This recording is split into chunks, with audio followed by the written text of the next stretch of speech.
மாபெரும் திறந்த இணையவழி பாடநெறி கற்றல் மூலம் இணைந்திருக்கும் மாணவர்கள் அனைவருக்கும் வணக்கம். நிலையான வளர்ச்சியின் முன்னோக்குகள் பற்றிய பாடத்திட்டத்திற்கு உங்களை வரவேற்கின்றேன். இப்போ நம்ம பார்த்துட்டு இருக்க பாடம் சமூகம் மற்றும் பொருளாதார நிலைத்தன்மை பற்றி நம்ம பார்த்துட்டு இருக்கோம். இதில் இன்னைக்கு இருக்கக்கூடிய அந்த தலைப்பு எதை பற்றி நம்ம பார்க்க போகிறோம் அப்படின்னா, நெறிமுறை பரிசீலனை, அதாவது எத்திக்கல் கன்சிடரேஷன் அப்படின்னு சொல்கிறோம். இந்த எத்திக்கல் கன்சிடரேஷனை நம்ம பல ஆயிரம் வருடங்களுக்கு முன்னாடியே நம்மளுடைய திருவள்ளுவர் அவர்கள் சொல்லிட்டாங்க. அந்த எத்திக்கல் அப்படிங்கிறத கொஞ்சம் வேறு விதமாக அவர் சொல்லியிருக்காரு. என்னன்னா, ஒழுக்கமுடைமை அப்படிங்கிற அதிகாரத்தில் ஒழுக்கம் விழுப்பம் தரலாம், ஒழுக்கம் உயிரினும் ஓம்பப்படும் அப்படின்னு இருக்காரு. அப்போ கல்விங்கிற அதிகாரத்துக்கு முன்னாடியே அவர் ஒழுக்கம்ங்கிற அதிகாரத்தை வச்சிருக்காரு. என்னன்னா டிசிப்ளின். அந்த டிசிப்ளின் உள்ளுக்குள்ளே தான் இந்த எத்திக்ஸும் வருது. அதாவது என்னென்னா ஒரு நெறிமுறை. அப்போது நம்ம எந்த இடத்துல இருந்தாலும் அந்த நெறிமுறை மற்றும் அந்த கோட்பாடுக்குள்ளுக்குள்ளே நம்ம இருக்கும்பொழுது தான் அந்த நிலைத்தன்மையை அடைய முடியும் அப்படின்னு ஒரு விஷயம் இருக்குது. அப்போ இந்த நெறிமுறை அப்படிங்கிறத நம்ம வைக்கும் போது கண்டிப்பாக ஒரு விஷயம் இருக்குது அப்படின்னா அதில் சில சவால்களையும் நம்ம நிச்சயமாக சந்திக்க வேண்டியதாக இருக்கும். அதுவும் குறிப்பிட்டு நம்ம இப்போ பார்த்துட்டு இருக்கிறது சமூகம் மற்றும் பொருளாதார நிலைத்தன்மையை நோக்கின நெறிமுறைகள். அப்படி இருக்கும்போது இந்த நெறிமுறை உள்ளுக்குள்ள சில விதிகள் இருக்கும்பொழுது நம்மளுடைய இந்த வணிகம் மற்றும் வாணிகத்தை எப்படி கையாள போகிறோம், அதில் என்னென்ன மாதிரியான சவால்கள் இருக்கும், இந்த நெறிமுறையை நம்மளால் முழுமையாக கடைபிடிக்க முடியுமா முடியாதா, இந்த சவால்கள் நிறைந்த விஷயங்கள்லாம் எப்படி நம்ம கையாள போகிறோம் அப்படிங்கிறது தான் இன்னைக்கு பாடத்திட்டத்தில் நம்ம பார்க்க போகிறோம். வாங்க. இப்போ பார்த்தோம்னா இந்த நெறிமுறை பொறுப்பு அப்படின்னு நம்ம சொல்கிறோம். இந்த பொறுப்புன்னு சொன்னாலே நம்ம அது அந்த ஒரு கோட்பாடுக்குள்ளே இருக்கக்கூடிய அந்த ஒரு பொறுப்பு அப்படின்னா, அந்த வணிகம் சார்ந்த பொறுப்பு நம்ம எப்படி பண்ண போகிறோம் அப்படின்னு நமக்குள்ள நிறைய கேள்விகள் இருக்கும். நான் முதல்ல சொன்ன மாதிரி தனி மனித ஒழுக்கம் அப்படிங்கிறது சுய ஒழுக்கம். அதாவது இது சரி, இது தவறு, இதை பண்ணலாம், இதை பண்ணக்கூடாது அப்படின்னு ஒரு வரையறை இருக்குது. அப்போது இந்த வணிகம் நம்ம எடுத்துக்கும் பொழுதும் அதற்கான நெறிமுறைகள் என்ன, அதோடைய என்ன மாதிரியான செயல்பாடுகள் செயல் திட்டங்கள் இருக்கணும், அதை நம்ம ஒரு வடிவமைப்புக்குள்ளே கொண்டு வரோம். அந்த வடிவமைப்புக்குள்ளே அது செயல்படும் பொழுது தான் அது ஒரு பக்குவத்தை நோக்கி அடைகிறது. அந்த பக்குவம் அடையும் போது தான் அந்த நிலைத்தன்மை உறுதி செய்யப்படுகிறதுன்னு சொல்கிறோம். அப்போ நம்ம பார்க்க போகிறது என்னன்னா, இந்த நெறிமுறை வணிகத்தில் எப்படி இருக்குது. ஏன்னா வணிகம் தான் நம்ம பொருளாதாரத்தோட நேரடியாக தொடர்பு கொண்ட ஒரு விஷயம். ஸோ அதை பற்றி தான் இன்றைக்கி பாடத்தில் நம்ம பார்க்க போகிறோம். பொதுவாக நம்ம பார்த்தோம் அப்படின்னா இந்த வணிகத்தை நடத்துவதற்கு என்னென்ன காரணங்கள் இருக்கின்றன, அதாவது நம்ம ஒரு நெறிமுறையான வணிகத்தை நடத்துவதற்கும் நெறியற்ற வணிகம் நடத்துவதற்கும் என்னென்ன காரணங்கள் இருக்குது. பொதுவாகவே ஒரு தப்பு நடக்குது, ஒரு டிசிப்ளின்டாக ஒரு விஷயம் போகலை அப்படின்னா அதுக்கு நம்ம நிறைய காரணங்கள் சொல்லுவோம். இதில் என்னோட மைண்டுக்கு முதல்ல வரக்கூடிய காரணம் என்ன அப்படின்னா, அதிக லாபம் ஈட்டணுங்கிற எண்ணம். எதுவுமே ரொம்ப அதிவேகமாக பணத்தை நோக்கி நம்ம செயல்படும் போது கண்டிப்பாக அந்த இடத்துல தவறுகள் அப்படிங்கிறது நிறைய நடக்கும். ஸோ அது என்னென்ன காரணிகள்லாம் அதுக்கு இருக்குது அப்படின்னு நம்ம பார்த்தோன்னா, முதல்ல அவங்க சொல்லக்கூடிய காரணம் பயம். அதாவது என்னென்னா, இந்த பயம் அப்படிங்கிறது நமக்கு வெளியிலிருந்து வரக்கூடிய காரணிகளாகவும் இருக்கலாம், உள்ளே இருக்கக்கூடிய காரணிகளாகவும் இருக்கலாம். அப்போ நமக்கு அந்த தொழில்துறையில் இந்த பயம் அப்படிங்கிறது ஒரு காரணமாக அமையுது. அடுத்து நிர்வாகத்தின் அழுத்தம். அதாவது பொதுவாகவே நம்ம இருக்கிற இடங்களில் நம்ம மேலே சில ப்ரெஷர்ஸ் இருந்துக்கிட்டே இருக்கும். அது அந்த வணிகத்தை நடத்துகிறவங்க மேலேயும் இருக்கும், அங்கே இருக்கக்கூடிய ஊழியர்களுக்கும் அந்த மன அழுத்தம் அப்படிங்கிறது ஒன்று இருக்கும். அந்த நிர்வாகம் கொடுக்கக்கூடிய அழுத்தத்தின் காரணமாக சில இடங்களில் அந்த நெறிமுறையிலேருந்து மாறி நம்ம வெளியே வரத்துக்கான வாய்ப்புகள் இருக்குது. அடுத்து பார்த்தோம் அப்படின்னா வணிக கலாச்சாரம். சில இடங்கள்லேயே அவங்க என்ன சொல்கிறாங்க அப்படின்னா, ஒரு வணிகத்தை, ஒரு பிஸ்னஸை, இல்லை ஒரு இதை நம்ம பொருளாதாரம் நோக்கி நம்ம முன்னோக்கி செல்லணும் அப்படின்னா சில இடங்களில் நம்ம இந்த நெறிமுறைகளை தகர்த்துக்கிறது பெட்டர் அப்படின்னு சொல்லுவாங்க. ஆனால் அது கரெக்டு கிடையாது. ஏன்னா அவங்களுடைய சுய லாபத்துக்காக அவங்க சொல்லக்கூடிய ஒரு விஷயம் அப்படின்னு சொல்லலாம்.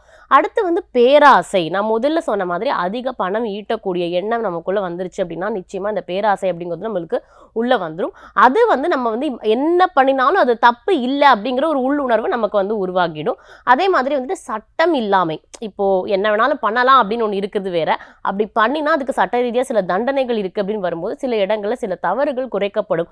ஆனால் அந்த நெறிமுறை அற்ற இந்த வணிகம் நம்ம நடத்தும் போது கண்டிப்பாக அதுக்கு ஒரு ப்ராப்பரான லீகல் ஸ்டேட்மெண்ட்ஸ் இருக்கணும். அதாவது வந்து ஒரு ப்ராப்பரான சட்ட வழி நெறிமுறைகள் இருக்கும் பட்சத்தில் இந்த நெறிமுறையற்ற வணிகம் நடப்பதற்கான வாய்ப்புகள் ரொம்ப ரொம்ப கம்மி. அப்போ நம்ம முக்கியமாக தெரிஞ்சுக்க வேண்டியது என்னென்னா, எந்த ஒரு பிஸ்னஸ் பண்ணாலும் அதில் வந்து ஒரு எத்திக்ஸ் இருக்கணும். அதை தான் இன்றைக்கி பார்த்துட்ருக்கோம். அதாவது ஒரு நெறிமுறைக்குள்ளே அது நம்ம இருக்கிறோம் அப்படின்னு சொல்கிறோம். இப்போது இது ஏன் நெறிமுறையற்ற நடக்குதுன்னு நம்ம பார்த்துட்டோம். அப்போது நன்னெறி சார்ந்த ஒரு விஷயத்தை நம்ம நடத்தணும் அப்படின்னா எப்படி நம்ம ஊக்குவிக்க முடியும்? இப்போ பொதுவாகவே உங்களுக்கு புரிகிற மாதிரி நான் சொல்கிறேன். இப்போ குழந்தைங்களுக்கு வந்து நீங்கள் மருந்து கொடுத்தீங்கன்னா குழந்தைங்களுக்கு மருந்து பிடிக்காது. மருந்து நல்லது தான், ஆனால் அது பிடிக்காது. ஆனால் அது அவங்களுக்கு எப்படி கொடுக்கணும் அப்படின்னு ஒரு விஷயம் இருக்குது இல்லையா? அப்படி கொடுக்குற விதத்தில் கொடுத்தா கண்டிப்பாக அவங்க அதை எடுத்துப்பாங்க, அதை சாப்பிடுவாங்க. ஸோ அது மாதிரி இந்த நெறிமுறைகள், இந்த நன்னெறிகளை நம்ம உள்ள ஒரு வணிகத்துக்குள்ளே கொண்டு வரணும். அதை எல்லாரும் ஏற்றுக்கணும் அப்படின்னா அதுக்கு நம்ம என்ன பண்ணணும், என்ன மாதிரியான விஷயங்கள்லாம் நம்ம பண்ணோம்னா இது கண்டிப்பாக ஒத்து வரும் அப்படின்னு பார்த்தோம்னா, கொஞ்சம் மன்னிக்கும், இது வந்து ஆங்கிலத்தில் இருக்குது சில இடங்களில். அதை நான் உங்களுக்கு புரிகிற மாதிரி சொல்கிறேன். அதாவது வந்து எத்திக்கல் ஆடிட் அப்படின்னு நம்ம சொல்லும்போது வந்துட்டு நாமளே நம்மளை சரி பார்த்துக்கிறதுக்கான ஒரு வழிமுறை. இப்போ நான் வந்து ஒரு ஒரு ஒரு பிஸ்னஸ் பண்ணுறேன், இல்லை நான் வந்து ஒரு வணிகம் சார்ந்த ஒரு இடத்துல வந்து ஒரு நிறுவனராக நான் இருக்கேன் அப்படின்னா என்ன நானே சரி பார்த்துக்கிறதுக்கு முதல்ல ஒரு வழிவகை செய்யணும். எனக்கு நானே ஒரு குறியீடு மதிப்பீடு வச்சுக்கிட்டு என்னுடைய தொழிலை நான் சரியாக தான் பண்ணிட்டு இருக்கேனா இல்லையா அப்படிங்கிறது ஒரு செல்ஃப் ஆடிட் அப்படின்னு சொல்லலாம். அந்த செல்ஃப் ஆடிட் பண்ணும்பொழுது அது ஒரு சுய நெறிமுறையோட நம்ம சரியாக பண்ணுறோமா இல்லையா அப்படிங்கிறதுக்கான ஒரு வாய்ப்புகள் இருக்கும்போது நிச்சயமாக வந்து தவறுகள் நடக்காது. அடுத்து வந்துட்டு நம்ம ஒரு முன்னோடியை பார்த்து, அதாவது லீட் பை எக்ஸாம்பிள் நான் போட்டிருக்கேன். அதாவது ஒரு முன் மாதிரி, ஒரு முன்னோடி. அதாவது எனக்கு முன்னாடியே அந்த தொழில்துறையில் வேற யாராவது இருந்திருந்தாங்கன்னா அவங்க என்ன மாதிரியான விஷயங்கள்லாம் செஞ்சுருக்காங்க, என்ன மாதிரியான பாலிசிஸ், என்ன மாதிரியான நெறிமுறைகள் அவங்க வகுத்திருக்காங்க, அதை என்னோட தொழிலுக்கு நான் எடுத்துக்கும் பொழுது என்னோட தொழில் எந்த அளவுக்கு வந்து லாபகரமாக இருக்கும், அதே நேரத்தில் அது நெறிமுறைக்கு உட்பட்டு இருக்கும் அப்படிங்கிறத என்னால் புரிஞ்சுக்க முடியும். அதே நேரத்தில் அங்கே இருக்கக்கூடிய ஊழியர்களுக்கும் என்ன தேவை என்ன தேவையில்லைங்கிறத அந்த வரைமுறைக்குள்ளே நான் வைக்கணும். இந்த விசில் ப்ளோயிங் அப்படின்னு சொல்றது என்ன அப்படின்னா வந்துட்டு சத்தம் இடுதல் அப்படின்னு நம்ம சொல்லுவோம். அதாவது என்னன்னா ஒரு இடத்துல ஒரு சின்ன தவறு நடக்குது. நான் ஒரு உதாரணம் கொடுத்துருக்கேன். அதாவது வணிகத்தில் உள்ள ஒரு நபர் சக ஊழியர்கள் அல்லது மேலாளர்களின் நெறிமுறையற்ற நடத்தையை புகார் அளிக்கும் போது, அதாவது இதுக்கு பேர் காசிப்பிங் கிடையாது. அதாவது ஒருத்தரை பத்தி வந்து ஒருத்தர் தப்பா ஒரு இடத்துல பேசுறது கிடையாது. ஒரு தவறு நடக்குது, நீங்கள் பணிபுரிகிற இடத்துல நடக்குது, அந்த வணிகம்ல நடக்குது அப்படின்னா நீங்கள் நிச்சயமாக அதுக்காக வெளியே வந்து நியாயமான முறையில் குரல் கொடுக்கறது. உங்களுக்கு இன்னும் புரிகிற மாதிரி நான் சொல்கிறேன். பல்கலைக்கழகங்களில் கூட வந்துட்டு ஏஐசிடிஇ, யூஜிசி போன்ற நிறுவனங்கள் எல்லாமே வந்துட்டு அதை நம்ம அப்பர் பாடின்னு சொல்லுவோம். அதாவது பல்கலைக்கழகத்திற்கு மேலே இயங்கக்கூடிய சில அமைப்புகள். அவங்க வந்து பல்கலைக்கழகங்களில் நடக்கக்கூடிய தவறுகளை யார் வேணாலும் சுட்டி காட்டலாம். அது மாணவர்களாகவும் இருக்கலாம், ஆசிரியர்களாகவும் இருக்கலாம், இல்லை சக ஊழியர்களாகவும் இருக்கலாம். அது போல தான் இங்கே வணிகத்துக்குள்ளேயும் ஒரு தவறு நடக்குது அப்படின்னா யார் வேணாலும் அதை வந்து புகார் அளிக்கலாம். அதுக்கு பேர் தான் விசில் ப்ளோயிங் அப்படின்னு சொல்றாங்க, சப்தம் இடுதல் அப்படின்னு. அடுத்து ஸ்டாஃப் ட்ரைனிங், அதாவது வந்துட்டு பணியாளர்களை ஊக்கப்படுத்தி அவர்களுக்கு தேவையான பயிற்சியை வழங்குதல். இங்க பெரிய தப்பு என்ன நடக்குது அப்படின்னா, ஒரு நெறிமுறையை வந்து நம்ம குறிப்பிட்ட இடத்துல வந்துட்டு பயிற்சி எடுத்துக்கிட்டு அதை கடைபிடிக்கணும் அப்படின்னா அது ரொம்ப கஷ்டமா இருக்கும். ஆனால் அவங்களுக்கு தேவையான அந்த பயிற்சிகள் நம்ம கொடுத்து இப்படி தான் பணிபுரியணும், இப்படி தான் இருக்கணும் அப்படின்னு சொல்லி கொடுத்துட்டோம்னா அது அவங்களுக்கு காலப்போக்கில் ரொம்ப பிடிச்சி போயிடும். காரணம் என்ன அப்படின்னா, குழந்தைகள் வந்து பிறக்கும் போதே வந்து அவங்க நீங்கள் இப்படி தான் பல் தேய்க்கணும், இப்படி தான் உடை அணியணும் அப்படின்னு நம்ம அவங்களுக்கு சொல்லி கொடுத்துட்டா அது அவங்களுக்கு புரிஞ்சிடுது. அதை காலப்போக்கில் அதுவே ஒரு பிரின்சிபலாக ஒரு ஆக்ஷனாக ஒரு ரெகுலரான நடவடிக்கையாக மாறிடுது. ரிவார்ட்ஸ் ரொம்ப முக்கியமான விஷயம். ஒருத்தர் வந்து ஒரு பெரிய அளவில் ஒரு சாதனை செஞ்சாங்க அப்படின்னா, ஒரு லாபம் ஈட்டி தராங்க ஒரு வணிகத்துக்குன்னா அவங்களுக்கு நிச்சயமாக வந்து நம்ம பாராட்டு கொடுப்போம். அவங்களுக்கு வந்து நம்ம நிறைய வந்து அப்ரிசியேஷன்ஸ் கொடுப்போம். அதே நேரத்தில் ஒரு ஊழியர் அந்த நிறுவனத்தில் ரொம்ப ரொம்ப உண்மையாகவும் நேர்மையாகவும் நடந்துக்கிறாங்க அப்படின்னா அவங்களுக்கான அங்கீகாரமும் பாராட்டும் கிடைக்குதான்னு கேட்டால் இல்லைன்னு தான் சொல்லணும். ஆனால் அந்த மாதிரியான ஒரு சூழலை நம்ம நிச்சயமாக உருவாக்கும் பட்சத்தில் தான் இந்த நெறிமுறையும் நன்னெறியும் அதாவது நம்மளால கடைபிடிக்க முடியும். இப்போ நான் சொன்னது எல்லாமே வந்து ஒரு உதாரணம். இப்போ இந்த நன்னடத்தை விதிகள்னு நம்ம சொல்றோம். பொதுவாகவே நம்ம கல்லூரியில வந்து கோட் ஆஃப் கான்டாக்ட்னு ஒன்று வச்சிருப்போம். நம்ம இப்படி தான் நடக்கணும், இந்த மாதிரி தான் உடை அணியணும், இந்த மாதிரி தான் வந்துட்டு நம்மளோட உடை இருக்கணும், நம்ம பேச்சு இருக்கணும், இப்படி தான் நம்ம நடந்துக்கணும், அந்த மாதிரி சில நெறிமுறைகள் இருக்குது. அப்போ அந்த அறநெறி விதி அப்படிங்கிறது வந்து பொதுவாகவே வந்து பார்த்தீங்கன்னா ஊழியர்களிடத்திலும் சரி, நம்மளுடைய முதலீட்டாளர்களிடத்திலும் சரி, அரசு சார்ந்த சில இடங்களிலும் சரி, அது எப்படி இருக்கணும் அப்படின்னு நம்ம வந்து ஒரு குறிப்பிட்ட இடத்தில் எழுத்துப்பூர்வமாக அதை கோடிட்டு காட்ட வேண்டும். அந்த கோட் ஆஃப் கான்டாக்ட் அப்படிங்கிறது அவங்களுடைய வணிகத்தில் எழுத்துப்பூர்வமாக அங்கே இருக்கணும். அப்போ வந்து இப்போ நம்ம சொல்கிறோம் இல்லையா, ஒவ்வொரு நிறுவனத்திற்கும் ஒரு கோட்பாடு இருக்குது. இந்த நிறுவனத்தை பொறுத்த வரைக்கும் இங்கே இருக்கக்கூடிய விஷயங்கள் எல்லாமே யாருக்கும் வெளியே தெரியக்கூடாது. அதை வந்து நம்ம ரொம்ப பத்திரமாக வச்சுக்கணும். எந்த இடத்துலையும் அங்கே வேலை செய்யக்கூடிய பெண் ஊழியர்களுக்கும் மற்ற ஊழியர்களுக்கும் எந்த விதமான பாதிப்பும் உடல் ரீதியாகவும் மன ரீதியாகவும் நம்ம கொடுக்கக்கூடாது. அப்புறம் அவங்களுடைய உடல் நலம் மற்றும் அவங்களுடைய பாதுகாப்பு ரொம்ப ரொம்ப முக்கியம். இந்த மாதிரி நிறைய வந்துட்டு கோட் ஆஃப் கான்டாக்ட் அப்படின்னு ஒவ்வொரு நிறுவனத்துக்குள்ளேயும் இருக்குது. அது வந்து வணிகம் சார்ந்த துறையிலும் உண்டு. அப்போ அது எல்லாமே நன்னடத்தைக்கான விதிகள். அதாவது உங்களுக்கு ரொம்ப புரியுற மாதிரி சொல்லணும்னா, ஷேக்ஸ்பியர் அவர்கள் ஒரு அழகான வார்த்தை ஆங்கிலத்தில் சொல்லியிருக்காரு. என்ன அப்படின்னா, if wealth is lost nothing is lost. அதாவது வந்து பணத்தை இழந்து விட்டால் அது இழப்பு கிடையாது. If health is lost something is lost. உங்கள் ஆரோக்கியத்தை இழந்து விட்டால் அது ஓரளவுக்கு இழப்பு. ஆனால் if you have lost your character everything is lost. உங்களுடைய நடத்தையை இழந்து விட்டால் நீங்கள் எல்லாமே இழந்து விட்டீர்கள் என்று அர்த்தம். அதுதான் வந்து இந்த மொத்த பாடத்திட்டத்திலையும் நான் சொல்ல வரக்கூடிய ஒரே கருத்து இதுதான். இதை நீங்கள் வந்து உங்கள் மைண்டில் புரியுற மாதிரி வச்சுக்கோங்க. அடுத்து போனோம்னா, பணியிடத்தில் அறநெறி குறியீடு. இப்போ நான் வேலை பார்க்குற இடங்களில் இந்த மாதிரியான குறியீடுகள் இருக்கிறது எதை வந்து உறுதி செய்யும், அதில் என்ன நன்மைகள் இருக்குது அப்படின்னா, இப்போ நான் சொன்ன மாதிரி அந்த நெறிமுறைக்கு உட்படுத்தப்பட்ட அந்த ஒரு நடத்தை இருக்கும்பொழுது அவங்களால அந்த முடிவுகள் வந்து ஈஸியாக எடுக்க முடியும். ஏன்னா இப்போ சில இடங்களில் ஒரு முடிவு எடுக்கலாமா எடுக்க வேணாமான்னு வரும்போது அது இந்த விதிக்குள்ளே இப்படி தான் முடிவு எடுக்கணும்னு ஆல்ரெடி எழுதியிருந்தாங்கன்னா நமக்கு அங்கே குழப்பமே வராது. ஏன்னா நம்ம சொல்லுவோம் அந்த பாலிசியில் இதுதான் இருக்குது, அவங்க அந்த நிறுவனத்துடைய அந்த ஒரு பயன்பாட்டு கொள்கைக்குள்ளே இதுதான் இருக்குது, இதுதான் பண்ண முடியும் நம்ம சொல்லிடுறோம். அதே மாதிரி சந்தைப்படுத்துதல். இப்போ நம்ம வந்து நிறைய வாணிகங்கள் வந்து மக்கள் இடத்துல ரொம்ப வந்து எளிதில் வந்து போய் சேரணும். அதாவது மார்க்கெட்டிங் அப்படின்னா அந்த மார்க்கெட்டிங் பண்ணும்பொழுது நிச்சயமான முறையில் அந்த நிறுவனத்திற்கு இந்த மாதிரியான நெறிமுறைகள் மற்றும் குறியீடுகள் இருக்கும் பட்சத்தில் அவங்களுடைய அங்கீகாரமானது பொதுமக்களிடையே அதிகமாக கருதப்படுகிறது. அடுத்து பார்த்தோம்னா மேலாண்மை நேரம். இப்போ வந்து ஒரு விஷயத்தை வந்து மேனேஜ்மெண்ட் வந்து ரொம்ப வந்து நிறைய டைம் ஸ்பெண்ட் பண்ணுவாங்க. அதாவது மேலாண்மை அப்படின்னா மேனேஜ்மெண்ட். அப்போ வந்து அவங்க நிறைய வந்து டைம் எடுத்து இது எப்படி பண்ணலாம் பண்ணக்கூடாது அப்படின்னு சொல்லிட்டு நிறைய முடிவுகள் எடுக்கிறதுக்கு அவங்க ரொம்ப திணறுவாங்க. அப்போ அந்த நேரம் குறைபாடு அப்படிங்கிறது வந்து இந்த மாதிரி ஒரு அறநெறி குறியீடுனால வந்து நிச்சயமான முறையில் கம்மிப்படுத்த முடியும். இது எல்லாமே இப்போ நம்ம பார்த்த பயன்கள் அப்படின்னே சொல்லலாம். அடுத்து என்ன அப்படின்னா, இப்போ பயன்கள் என்னன்னு பார்த்துட்டோம். நிச்சயமா அதில் வந்து சில சவால்களும் இருக்கும். அப்படி என்னன்னா, இந்த உற்பத்தி திறன் குறைதல். அதாவது என்னன்னா, நம்ம பொதுவாகவே வந்து பார்க்கும்போது வந்துட்டு வணிகம் அப்படின்னு வரும்போது அது லாபம் நோக்கிய ஒரு பயணமாகத்தான் செயல்படுகிறது. நான் ஆல்ரெடி சொல்லியிருக்கேன் உங்களுக்கு. அப்போ சில இடங்கள்ல வந்து நம்ம இப்படித்தான் ஒரு விஷயத்த பண்ணணும், ஒரு அந்த பேக்டோர் வழியா போகாம, ஒரு கரப்ஷன் இல்லாம, ஒரு தவறான வழிமுறைகள் இல்லாம நம்ம சில இடங்கள்ல செயல்படும் பொழுது சில தடைகள் நிச்சயமாக இருக்கும். அப்போ என்ன ஆகுது அப்படின்னா, அந்த உற்பத்திக்கான சில வழிமுறைகள் சில இடங்களில் சில சின்ன சின்ன தடங்கள் நமக்கு வரலாம். அதே மாதிரி வந்து அதாவது நம்ம வந்து முடிவெடுக்கிறது பார்த்தோம் அப்படின்னா, அது வந்து நம்ம கொஞ்சம் வந்து எப்படி எடுக்கணும் அப்படின்னு கொஞ்சம் ஆராய்ச்சி செய்து கொஞ்சம் நிதானமாக தான் நம்மளால வந்து முடிவெடுக்க முடியும்.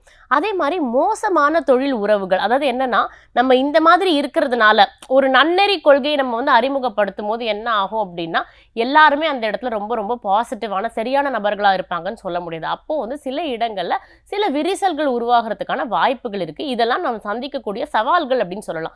இந்த சவால்கள் எல்லாம் ரொம்ப சின்ன சவால்கள் தான். அதனால நம்ம அதை ஈஸியாக பொருட்படுத்தணும்னு அவசியம் கிடையாது.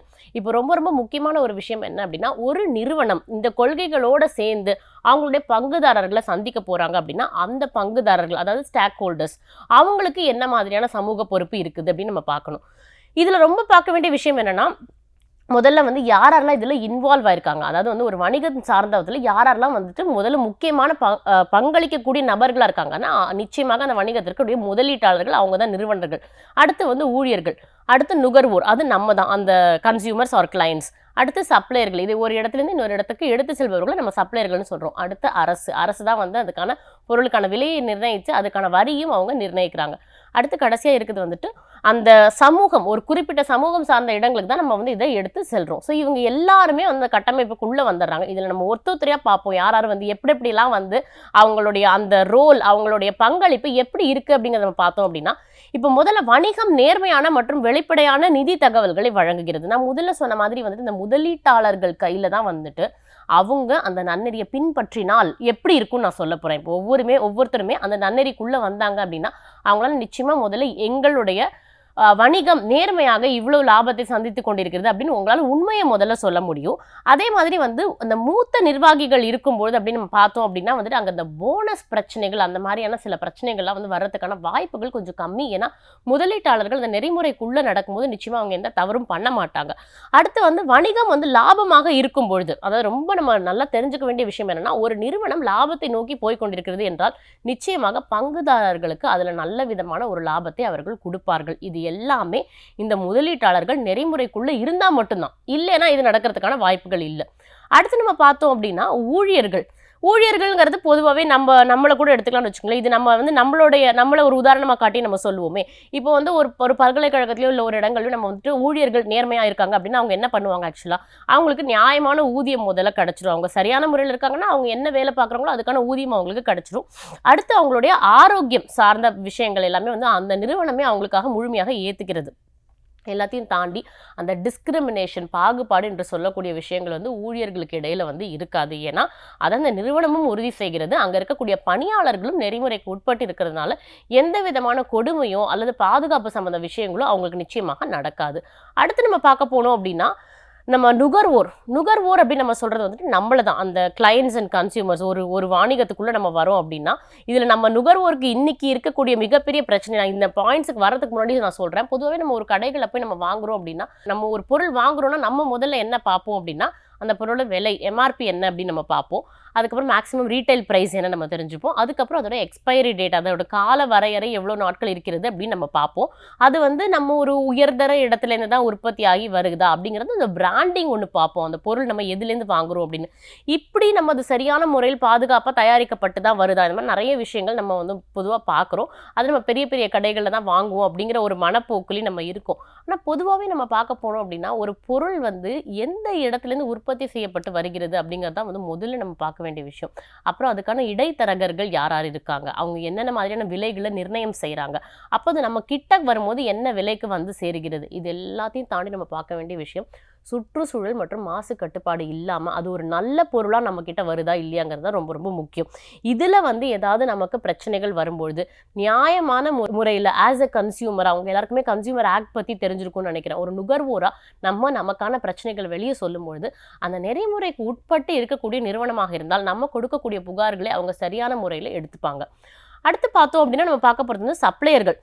இந்த சப்ளையர்கள்ங்கிறவங்க வந்து அங்கே இருந்து அந்த பொருட்களை ஒரு இடத்துக்கு இன்னொரு இடத்துக்கு கொண்டு போகிறவங்க. ஆக்சுவலாக அவங்க தான் வந்துட்டு அந்த விலையை வந்துட்டு எப்படி அப்படின்னு சொல்லிட்டு நியாயமான முறையில் வைக்கிறாங்க. அதே நேரத்தில் இன்னொன்று என்னென்னா அவங்க அந்த பேக்கேஜிங்லேயும் இன்வால்வ் ஆகிறாங்க. அந்த பொருட்களை வந்து அந்த மாசு கட்டுப்பாடு, அவங்க சொல்லக்கூடிய அந்த லேபிள், அந்த குறியீடுகள், மதியீடுகள் எல்லாத்தையும் வச்சு ஒரு இடத்துலேருந்து இன்னொரு இடத்துக்கு அவங்க கொண்டு போகிறாங்க. அந்த பேக்கேஜிங் மற்றும் போக்குவரத்து சார்ந்த விஷயங்கள்ல அவங்க வந்துட்டு அவங்கள அர்ப்பணிச்சுக்கிறாங்க. அப்போது அவங்களுக்கு அந்த இடத்துல வந்து சில இடங்களில் என்ன ஆகுது அப்படின்னா அவங்களோட உழைப்புகள் சுரண்டப்படுகிறது.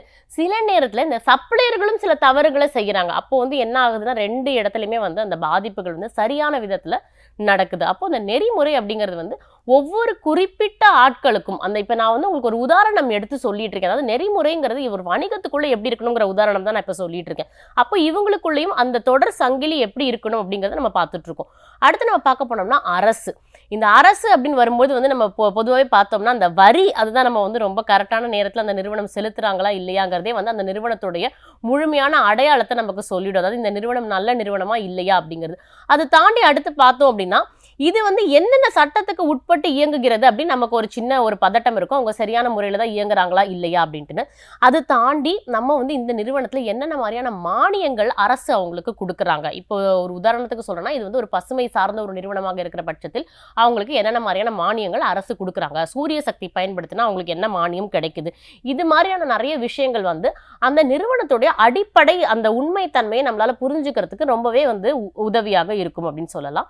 அடுத்து கடைசியா நம்ம பார்க்க போறது என்ன அப்படின்னா வந்துட்டு அந்த உள்ளூர் சமூகம். அதாவது வந்து நம்ம வாழக்கூடிய அந்த ஒரு குறிப்பிட்ட மக்களுக்கு அந்த பொருட்கள் நம்ம எடுத்துட்டு போய் சேர்றோம் அப்படின்னா அவங்களுக்கு அது எந்த அளவுக்கு வந்துட்டு உள்ளூர் மக்களுக்கு வந்து அது வேலை வாய்ப்பை வழங்குகிறது. நீங்க ஒரு பொருள் வந்து உற்பத்தி செய்றீங்க அப்படின்னா அது குறுகிய வட்டத்துக்குள்ள மட்டும் இல்லாம அந்த பெல்ட்டில் இருக்கக்கூடிய மக்களுக்கு, அந்த சமூகம் சார்ந்த மக்களுக்கு எந்த அளவுக்கு அது வேலை வாய்ப்பை உறுதி செய்கிறது, அந்த நிறுவனம் எந்த அளவுக்கு அவங்களுக்கு சமூகம் சார்ந்த சேவைகளை செய்கிறது, இது எல்லாமே வந்து நம்ம நிச்சயமா தெரிஞ்சுக்கணும். அதே மாதிரி இதுலேருந்து இருக்கக்கூடிய மற்ற மூலப்பொருட்கள், ஒரு உதாரணத்துக்கு நான் சொல்கிறேன். இப்போ நீங்கள் வந்து ஒரு காஸ்மெட்டிக்ஸ், அதாவது ஏதாவது வந்து ஒரு முகம் சார்ந்த அழகு பூச்சி பொருட்கள் ஏதாவது வந்து ஒரு நிறுவனம் தயாரிக்குது அப்படின்னா அது ஒரு குறிப்பிட்ட சமூகத்துலேருந்து அதுக்கு தேவையான உட்பொருட்கள் எல்லாத்தையும் அவங்க எடுத்துக்கிறாங்க அப்படின்னா அந்த சமூகத்துக்கு திருப்பி அவங்க என்ன கொடுக்குறாங்க, அந்த நிறுவனம் என்ன செய்கிறாங்க அப்படிங்கிறதையும் நம்ம பார்க்கணும்.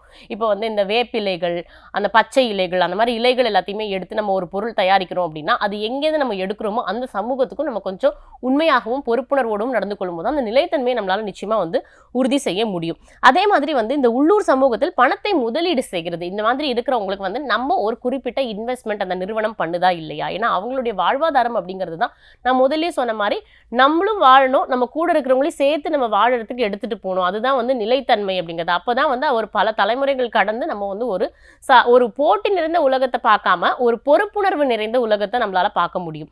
இதுதான் வந்து அந்த உள்ளூர் சமூகத்திற்கான விஷயங்கள். இது என்னன்னா அடுத்து நம்ம பார்க்க போது சுற்றாடல் பொறுப்பு. இந்த சுற்றாடல் பொறுப்பு அப்படின்னு நம்ம பார்க்கும்போது பொதுவாகவே வந்துட்டு சுற்றுச்சூழலுக்கு பாதிப்பு ஏற்படுத்தாத வகையில் நம்ம எந்த ஒரு வியாபாரமும் விளம்பரம் எது செஞ்சாலுமே நம்ம வந்து அந்த சுற்றுச்சூழல் பாதிப்பு ஏற்படுத்தாத அளவுக்கு நம்ம பாதுகாக்கணும். நிறைய இடங்கள்ல என்ன நடக்குதுன்னா ஒரு பொருள் மேனுஃபேக்சரிங் பண்ணி இப்போ சிவகாசியில் கூட பார்த்துருப்பீங்க, நிறைய இடங்கள்ல வந்துட்டு அந்த தொழிற்சாலைகளில் எவ்வளோ பெரிய விபத்துக்கள்லாம் ஏற்பட்டிருக்கு அப்படின்னா இப்போ பாதுகாப்பு அப்படிங்கிறது நம்ம ரொம்ப ரொம்ப உறுதி செய்யணும். அதே நேரத்தில் சுற்றுச்சூழல் மாசு கட்டுப்பாடை பற்றி நம்ம எப்பயுமே வந்து மனசில் வச்சுக்கணும். இதுதான் நம்மளுடைய பொறுப்பு. இப்போ இந்த இது பார்த்தீங்கன்னா உங்களுக்கு புரியும், மக்கும் குப்பை மக்கா குப்பைகள் வந்து பிரித்து வச்சிருக்காங்க. அப்படி பார்க்கும்போது வந்து இது என்ன மாதிரியான சுற்றுச்சூழல் பொறுப்புகளை நமக்கு ஏற்படுத்துகிறது அப்படிங்கிறத நம்ம பார்க்குறோம். அதே மாதிரி கழிவுகளை சரியான முறையில் நம்ம வெளியேற்றுறோமா இல்லையா, நம்ம என்ன மாதிரியான ஆற்றல் சக்தியை நம்ம பயன்படுத்துகிறோம், அது எல்லாமே பசுமை ஆற்றல் சக்தியை நம்ம எடுக்கிறோமா இல்லையா, இது எல்லாமே நம்ம தெரிஞ்சுக்கிட்டு தான் ஒரு பொருளை நம்ம உற்பத்தி செய்து அது எந்தவித தீங்கும் விளைவிக்காமல் பொதுமக்களுக்கு நன்மை பயக்கும் வகையில் இருக்கிறதா இல்லையா, இதுதான் வந்து உண்மையான நிலைத்தன்மை அப்படின்னு நம்ம சொல்கிறோம். அடுத்து நம்ம பார்த்தோம் அப்படின்னா இப்போ வந்து ஒரு குறிப்பிட்ட வணிகம்னு ஒன்று எடுத்துக்கிட்டோம்னா அதில் வந்து எப்படி இருக்கணும் அப்படின்னா நம்ம பொதுவாகவே நம்மளுடைய நிறுவனத்துடைய வளர்ச்சிக்காக காடுகளையும் மரங்களையும் அழிக்கலுங்கிறது மிகப்பெரிய ஒரு பாவம் அப்படின்னே சொல்லலாம். ஆக்சுவலாக இன்னைக்கு வந்து அந்த டீஃபாரஸ்டேஷன் சொல்லக்கூடிய காடு அழிப்புகள்னால பல்வகையான அரிய வகை தாவரங்கள் விலங்கினங்கள் எல்லாம் அழிஞ்சுக்கிட்டு வருது. இது வந்து இந்த பொறுப்பு, இது வந்து பொறுப்பு கிடையாது, இது சமூக அக்கறை மற்றும் விழிப்புணர்வு அது எல்லாத்துக்குமே இருக்கணும். அடுத்து வந்து தண்ணீர் தட்டுப்பாடு. நான் முதல்ல சொன்ன மாதிரி வந்துட்டு இன்னைக்கு வந்து வேர்ல்டு வாட்டர் டேன்னு கொண்டாடுறோம். நம்ம நிறைய இடங்கள் வந்து தண்ணீர் பற்றாக்குறை வந்துகிட்டு இருக்கு. இன்னும் குறுகிய காலகட்டங்களில் கொரோனா காலங்களில் நம்ம வந்து காற்றுனால நம்ம வியாதி அனுபவிச்சோம். இனிமேல் வந்து தண்ணீர் இல்லாத காரணத்தினாலையும் தண்ணீரில் ஏற்படக்கூடிய கலப்படங்கள்னாலையும் நம்மளுக்கு எந்த விதமான சுகாதாரம் மற்றும் ஆரோக்கியம் சார்ந்த பிரச்சனைகள் நமக்கு வந்துடக்கூடாது. அதை நம்ம நிச்சயமா பாதுகாக்கணும். கடைசியா சுற்றுச்சூழல் பொறுப்புள்ள வணிகத்தின் பண்புகள் எப்படி இருக்கும் அப்படின்னா அது வந்து ரொம்ப ரொம்ப முக்கியமான விஷயம் என்னன்னா மனித சங்கிலியோடு அது நேர்மையான தொடர்பை வைத்துக் கொண்டிருக்கும். சுற்றுச்சூழல் சார்ந்த விழிப்புணர்வு அப்படிங்கிறது எப்பயுமே அவங்க கிட்ட இருக்கும். அடுத்து வந்து நம்ம தயாரிக்கக்கூடிய பொருட்கள் ஒரு பசுமையான பொருட்களாக நிச்சயமாக இருக்கும். அந்த வடிவமைப்பு டிசைன்னு சொல்லக்கூடியது வந்துட்டு பசுமை பொருட்களை வைத்துதான் உற்பத்தி செய்யப்படும். அடுத்து வந்து சுற்றுச்சூழல் சட்டங்களுக்கு அந்த வரையறைக்குள்ள நான் சொன்ன மாதிரி அதுக்கு உள்ளுக்குள்ள அது இயங்கப்படுகிறது. அதற்கான மதியீடு மற்றும் குறியீடு கொண்டு செயல்படுகிறது. அடுத்து நிலையான வளர்ச்சி. இது எல்லாம் இருந்ததுன்னா அது ஒரு நிலையான வளர்ச்சியை உறுதி செய்கிறது அப்படின்னு நம்ம சொல்லலாம். அப்போ இந்த நெறிமுறை மற்றும் சமூக மற்றும் சுற்றுச்சூழல் பொறுப்புகளை பூர்த்தி செய்வது என்ன நம்ம பண்ணணும், அதுக்கான நன்மைகள் என்னென்ன, அதுக்கான செலவுகள் என்ன. நான் முதல்ல ஒன்று சொல்லிடுறேன், எப்பயுமே ஒரு விஷயத்துல நிறைய நன்மைகள் இருக்கும்போது அதுல சில செலவுகள் நமக்கு அதிகமாகும். அப்படி பார்க்க போனோம்னா நம்ம வந்து அந்த நிதி நம்மளுக்கு நிச்சயமாக வந்து நிறைய இடங்கள்லேருந்து நிதி வந்து கிடைக்கும். ஆனால் அந்த முதலீட்டாளர்களுக்கு சில இடங்கள்ல நிறைய செலவுகள் ஏற்படும். ஏன்னா அவங்க வந்து நேர்மையான ஒரு நிறுவனமாக இருந்து செயல்படும் போது சில இடங்கள்ல அவங்களுக்கான அந்த செலவுகள் நல்ல பொருட்கள் தரமான பொருட்களை வாங்கி செய்யும் போது நிச்சயமா அவங்களுக்கான செலவுகள் இருக்கும். அதே மாதிரி நான் முதல்ல சொன்ன அந்த உற்பத்தி செலவுகள் அப்படிங்கிறது நிச்சயமாவே வந்து அதிகமாக தான் இருக்கும். அதே மாதிரி நம்ம வந்து ஒரு நேர்மையான ஒரு தொழில நம்ம இருக்கோம் அப்படிங்கும்போது நம்மளுக்கு கிட்ட வேலை பார்க்கக்கூடிய ஆட்கள் வந்து நிறைய பேர் வந்து அந்த கம்பெனிலே தான் இருக்கணும், அந்த நிறுவனத்திலே தான் இருக்கணும் அப்படிங்கிறது வந்து அவங்களுக்கு வந்து ரொம்ப ஈஸியாகவே அது நடந்துடும். ஏன்னா நான் இந்த நிறுவனத்தில் இவ்வளோ ஆண்டுகளாக இருக்கேன், இவங்க ரொம்ப நேர்மையாக ஒரு வணிகம் செய்கிறாங்க, இவங்க கூட தான் நாங்கள் பயணிக்கணும்னு நினைக்கிறோம்னு பல ஆண்டு காலமாக நிறைய பேர் இருப்பாங்க. அதுக்கு உதாரணம் பார்த்தீங்கன்னா இங்கே டாடா குழுமம் பார்த்துருக்கலாம். அவங்க வந்து ஆண்டுகளாக நிறைய பேர் வந்து அந்த குடும்பத்தோடய ஒன்றி அவங்க வந்து ஒரு துறையில் இருக்காங்க. இது மாதிரி நிறைய குடும்பங்கள் அதாவது தொழில் குடும்பங்கள் வந்துட்டு அவங்க ஒரு குடும்பமாகவே வாழறாங்க அப்படின்னு சொல்லலாம். இது மாதிரி நமக்கு நிறைய நன்மைகள் இருக்குது. இப்போ நல்ல ஒரு நெறிமுறையோடு இருக்கக்கூடிய ஒரு வணிகத்துக்கு மார்க்கெட்டிங் சந்தைப்படுத்துது அப்படிங்கிறது வந்து ரொம்ப ரொம்ப எளிது. ஏன்னா அவங்க வந்து சுற்றுச்சூழல் மற்றும் மற்ற நிலையான தன்மைக்கான கொள்கைகள் எல்லாத்தையும் மனதில் வைத்து கொண்டு தான் அவங்க வந்து ஒரு பொருளை வெளியிடுறாங்க. அப்போ அவங்களுக்கு மார்க்கெட்டிங் பண்ணுறது அப்படிங்கிறது ரொம்ப ஈஸி. புதிய கண்டுபிடிப்புகள் மற்றும் தயாரிப்புகளை எளிதான முறையில் கொண்டு வர முடியும். ஏன்னா மக்களுக்கு அவங்க மேலே இருக்கக்கூடிய நம்பிக்கை அப்படிங்கிறது எப்பயுமே இருக்கும். அதே நேரத்தில் அவங்களுக்கும் இந்த மாதிரி புது விஷயங்கள் செய்யும் போது அந்த பணியாளர்கள் மற்றும் ஊழியர்களுக்கு அவங்க கொடுக்கக்கூடிய பயிற்சி அப்படிங்கிறது ரொம்ப முக்கியம். அந்த பயிற்சிக்கு சில செலவுகள் தேவைப்படும். ஏன்னா சில உபகரணங்கள் வாங்குறதும் அவங்களுடைய நிறுவனத்தை அதிநவீனமாக மாத்துறதுக்கும் தேவையான சில செலவுகள் இருக்கும். அதே நேரத்தில் வெவ்வேறு நெறிமுறை தரநிலைகள் அதாவது வந்து ஒவ்வொரு வியாபாரத்துக்கு நஷ்டமும் ஏற்படலாம் லாபமும் ஏற்படலாம். அதை நம்ம எல்லாம் புரிஞ்சுக்கிட்டு அந்த நெறிமுறைக்கான அந்த தரநிலை எப்படி இருக்கணும் அப்படிங்கிற அந்த பொருளோட தரத்தையும் குறைச்சிக்காம அதே நேரத்தில் அந்த நெறிமுறையும் நம்ம மாத்தாம எந்த அளவுக்கு நம்ம அதை சரியா பேலன்ஸ் பண்ண முடியும், சமநிலைக்கு கொண்டு வர முடியும் அப்படின்னு நம்ம பார்க்கும்போது அந்த இடத்துல சில செலவுகள் நமக்கு ஏற்படுறதுக்கான வாய்ப்புகள் இருக்கு.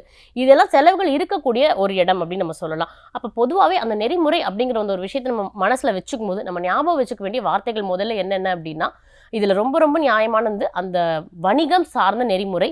அதே நேரத்தில் வந்து இந்த விசில் ப்ளோயிங், ஒரு தவறுகள் நடக்கும்போது அந்த தவறுகளுக்காக நம்ம வெளியே வந்து குரல் கொடுக்கணும். அந்த விதிகள் நம்ம ஞாபகத்தில் இருக்கணும். சமூக பொறுப்பு நமக்கு இருக்கணும். அதே மாதிரி சுற்றுச்சூழல் சார்ந்த பொறுப்புகளும் நமக்கு இருக்கணும். அப்போ இன்னைக்கு இந்த பாடத்திட்டத்தில் நெறிமுறை பற்றிய கொள்கைகளும் அந்த கொள்கைகள் எப்படி வந்து மக்கள் இடத்துல போய் சேருது அப்படிங்கிற பொறுப்புணர்வும் நமக்கு இருக்கணும். இந்த விழிப்புணர்வு நம்ம கிட்ட இருக்கிற பட்சத்தில் நிச்சயமான முறையில் ஒரு நெறிமுறைக்கு உட்பட்ட ஒரு தொழிலை நம்மளால் நடத்த முடியும் அப்படிங்கிறத இன்னைக்கு பாடத்திட்டத்தில் தெரிஞ்சுக்கிட்டோம். அடுத்த பாடத்திட்டங்களில் இதே சமூகம் மற்றும் பொருளாதாரம் சார்ந்த சில முக்கியமான பாடங்களையும் நாம் தெரிந்து கொள்வோம். நன்றி, வணக்கம்.